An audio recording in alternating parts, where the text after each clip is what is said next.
Ce problème est-il un problème de temps, de comparaison ou bien d'ensemble? La ville de Schmuputz, elle n'existe pas, c'est une ville imaginaire, hein, avait 32 895 habitants en 2010 et en 2021, cette ville a 29 987 habitants. Que s'est-il passé entre 2010 et 2021? Essaie de résoudre ce problème en utilisant les 4 étapes que nous avons déjà étudiées précédemment. Petite pause. Je vois 2010, je vois 2021. Il est évident que c'est un problème de temps.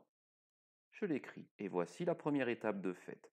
Si j'ai un problème de temps, j'écris de suite le schéma correspondant, puis je place les données à l'intérieur. 2010 est avant 2021.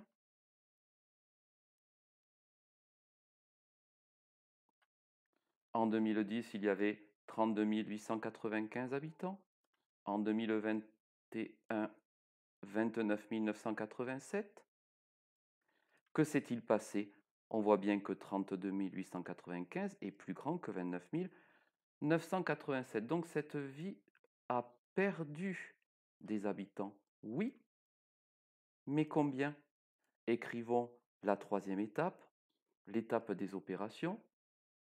Dans le sens de la flèche, 32 895 moins une inconnue égale 29 987. Il serait un peu difficile de résoudre cette opération, pardon.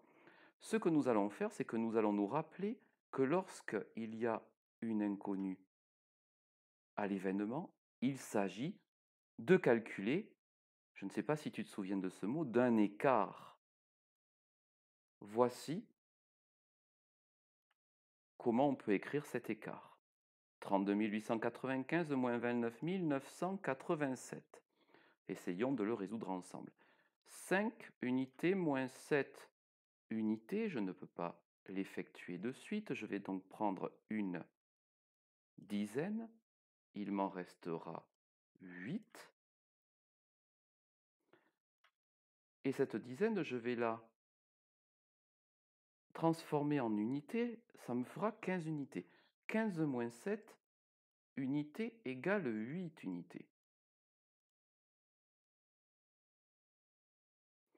Pour les dizaines, 8 moins 8, 8 moins 8 égale 0.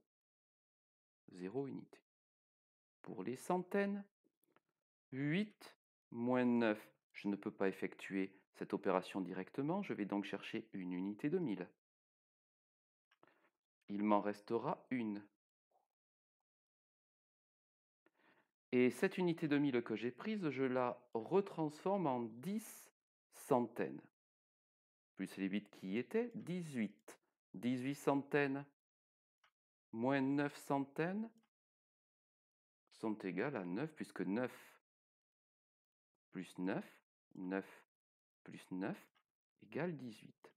Pour les unités de 1000, une unité de 1000 moins 9 unités de 1000, je ne peux pas l'effectuer directement, je vais donc aller chercher une dizaine de 1000. Il m'en restera 2.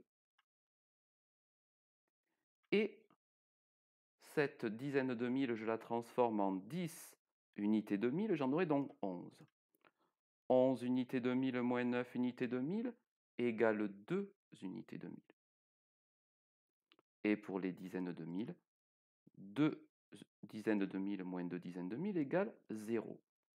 Il ne me reste plus qu'à effectuer la quatrième étape, le quatrième moment, écrire la phrase réponse en toutes lettres. Cette ville a perdu 2908 habitants.